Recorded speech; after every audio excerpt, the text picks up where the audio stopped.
वो मुकद्दर का सिकंदर जान मन कहलाएगा। तो 1978 में रिलीज हुई थी अमिताभ बच्चन की मुकद्दर का सिकंदर, एक ऑल टाइम ब्लॉकबस्टर दोस्तों। और आज पुराना सनीमा नया स्टाइल में हम बात करने वाले हैं मुकद्दर का सिकंदर की। पुराना सनीमा नया स्टाइल। दोस्तों आप जानते हैं हमारी जिंदगी में हमेशा एक वो लड़की होती है जिससे हम तो मोहब्बत करते हैं मगर वो लड़की हमसे मोहब्बत नहीं करती, और कई मामलों में तो उस लड़की को हमारे बारे में पता ही नहीं होता है। जी हां, मुकद्दर का सिकंदर ऐसे ही आशिकों के बारे में थी।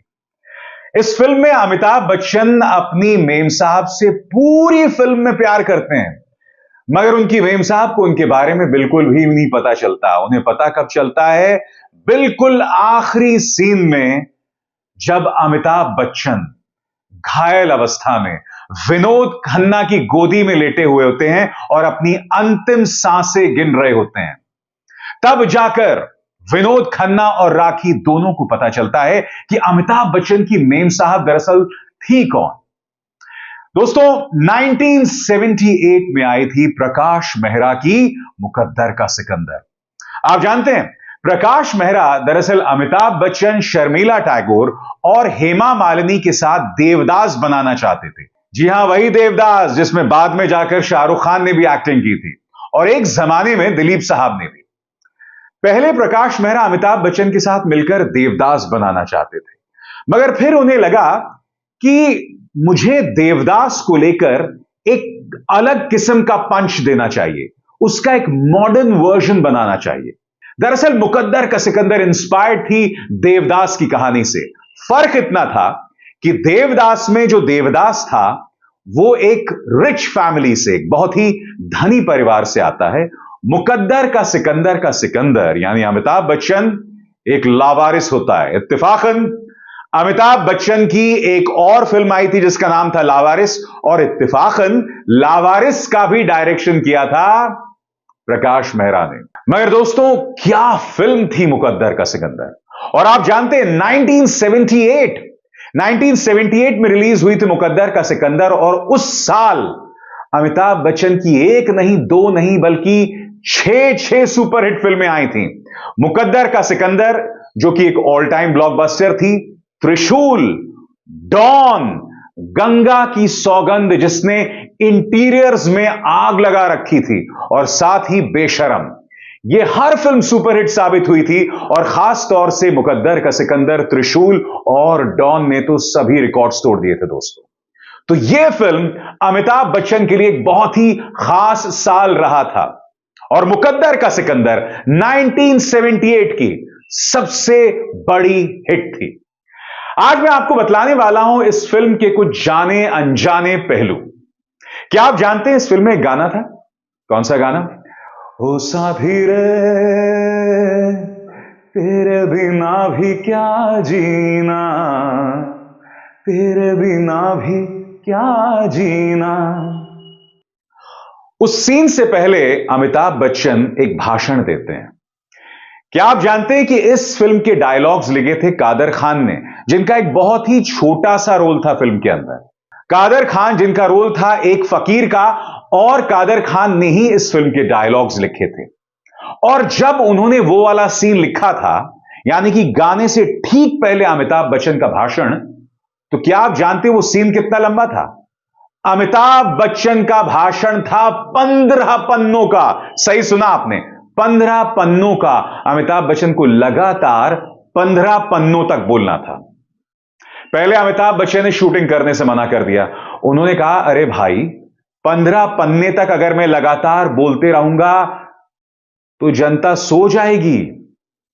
मगर फिर कादर खान ने उन्हें बाकायदा एक्टिंग करके दिखाई, और एक्टिंग करते करते कादर खान की आंखों में आंसू आ गए। अमिताभ बच्चन उठे और उन्होंने कादर खान को गले लगा लिया। और उसके बाद आप में से जिन लोगों ने उस फिल्म को देखा है ना दोस्तों, जब वो सीन आता है जिसमें अमिताभ बच्चन अपनी बात रखते हैं, और उस गाने के दौरान उनकी मेम साहब यानी राखी भी मौजूद होती हैं और उनका दोस्त विनोद खन्ना भी मौजूद होता है। उस सीन को देखने के बाद सिनेमा हॉल में एक भी ऐसी आंख नहीं थी जिसकी आंखों में आंसू नहीं आए थे। इतना पावरफुल था यह सीन। यही नहीं दोस्तों, इस फिल्म की खास बात थी इसके गाने। ओ साथी रे तेरे बिना भी क्या जीना, रोते हुए आते हैं सब, हंसता हुआ जो जाएगा, और हां रेखा, रेखा का सलामे इश्क। इत्तेफाकन कई सालों बाद एक फिल्म बनी थी सलमान खान की जिसका नाम था सलामे इश्क। सलामे इश्क दोस्तों जब भी स्क्रीन पर आता था लोग सिक्के उछाला करते थे, और खास तौर से उस गाने का वो हिस्सा जिसमें अमिताभ बच्चन खड़े होकर गाने लगते हैं। याद है आपको? इसके आगे की अब दास्तां मुझसे सुन, सुन के तेरी नजर डब डबा जाएगी, बात दिल की जो अब तक तेरे दिल में थी, मेरा दावा है होठों पे आ जाएगी, तू मसीहा मोहब्बत के मारो का है। यह गाना इस फिल्म का हाईलाइट था, और इस फिल्म की चंद्रमुखी थी रेखा, ज़ोहराबाई। कहानी बहुत कॉम्प्लिकेटेड थी दोस्तों। अमिताभ बच्चन मोहब्बत करते हैं राखी से, राखी अमिताभ से मोहब्बत नहीं करती हैं, राखी मोहब्बत करती हैं विनोद खन्ना से। अमिताभ बच्चन से मोहब्बत करती हैं रेखा, अमिताभ बच्चन रेखा से नहीं मोहब्बत करते, मगर रेखा से कौन मोहब्बत करता है? दिलावर यानी कि अमजद खान का कैरेक्टर। दोस्तों कहने को अमजद खान का कैरेक्टर उस दौरान एक नेगेटिव कैरेक्टर था।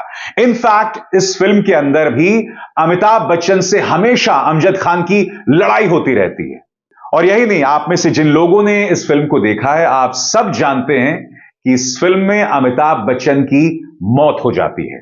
और कैसे होती है? जब अमजद खान से उनकी लड़ाई हो रही होती है तो दोनों एक दूसरे के ऊपर भाले से हमला करते हैं और उसी भाले से दोनों की मौत हो जाती है। और जब वो भाला अमिताभ बच्चन के पेट में होता है और उसी तरह से दिलावर यानी अमजद खान भी घायल होता है, तब अमिताभ बच्चन उनसे कहते हैं कि मैं ज़ोहरा से मोहब्बत नहीं करता हूं, ज़ोहरा मुझसे मोहब्बत करती है, और अगर तू सच्चा आशिक है तो जा ज़ोहरा की कब्र में। जी हां, उस वक्त तक रेखा भी दम तोड़ देती है। और क्यों? क्योंकि विनोद खन्ना नहीं चाहते कि उसका दोस्त एक तवायफ के पास जाए। और जब अमिताभ बच्चन शराब के नशे में ज़ोहराबाई के कोठे पर पहुंच जाते हैं, तब ज़ोहरा अमिताभ बच्चन यानी सिकंदर को रोकने के लिए हीरा निगल जाती हैं। एक फिल्म जिसमें ट्रेजेडी जमकर भरी हुई थी, गाने शानदार, कॉमेडी भी जबरदस्त कॉमेडी। और कॉमेडी कौन कर रहा था? प्यारे लाल कर रहे थे। जी हां, विनोद खन्ना का भी अपना कॉमेडी का ही किरदार था। और आप जानते हैं, कहने को अमिताभ बच्चन मेन एक्टर थे और विनोद खन्ना सपोर्टिंग एक्टर, जो नॉमिनेट भी हुए थे फिल्म फेयर अवार्ड में, मगर अमिताभ बच्चन के साथ विनोद खन्ना इस शर्त पर काम करने को राजी हुए कि जितना पैसा अमिताभ बच्चन को मिल रहा है उतना ही पैसा मुझे भी मिलना चाहिए। फिल्म रिलीज हुई, अमिताभ और विनोद खन्ना को बराबर के पैसे मिले, मगर अमिताभ बच्चन का सिकंदर का किरदार सिनेमा के इतिहास में एक अमर कैरेक्टर बन गया, एक ऐतिहासिक कैरेक्टर बन गया। आप जानते हैं, मुकद्दर का सिकंदर लगभग हर कैटेगरी में नॉमिनेटेड थी। Best director, best film, best music, best actor, best supporting actor, best supporting actress, best villain, तमाम कैटेगरीज में, मगर मुकद्दर का सिकंदर को एक भी अवार्ड नहीं मिला। आप जानते हैं उस साल बेस्ट एक्टर अवार्ड किसे मिला? बताइए बताइए बताइए। उस साल बेस्ट एक्टर अवार्ड मिला अमिताभ बच्चन को फिल्म डॉन के लिए। जी हां, मैंने बताया ना, यह वो साल था जब अमिताभ बच्चन की एक नहीं 6 फिल्में रिलीज हुई थी और सारी फिल्में सुपरहिट। अब आप जानते हैं पिछले साल यानी 2023 में शाहरुख खान की 3 फिल्में रिलीज हुई, 2 सुपरहिट हुई, पठान और जवान, और डंकी हिट हुई। अमिताभ बच्चन का वो रुतबा होता था कि हर साल उनकी जितनी भी फिल्में रिलीज होती थी सब हिट होती थी। जी हां, यह था अमिताभ बच्चन का दम। और 1978 तो उनके पूरे सिनेमा के जीवन का सबसे यादगार साल था, क्योंकि इस साल रिलीज हुई थी मुकद्दर का सिकंदर। तो आप भी बताइए कैसा लगा आपको पुराना सनीमा नया स्टाइल। दोस्तों, एक अरसे से मेरा यह कार्यक्रम आप नहीं देख पा रहे थे, मगर अब मेरा वादा है यह शो मैं आपके सामने लाता रहूंगा। अभिसार शर्मा को दीजिए इजाजत। नमस्कार।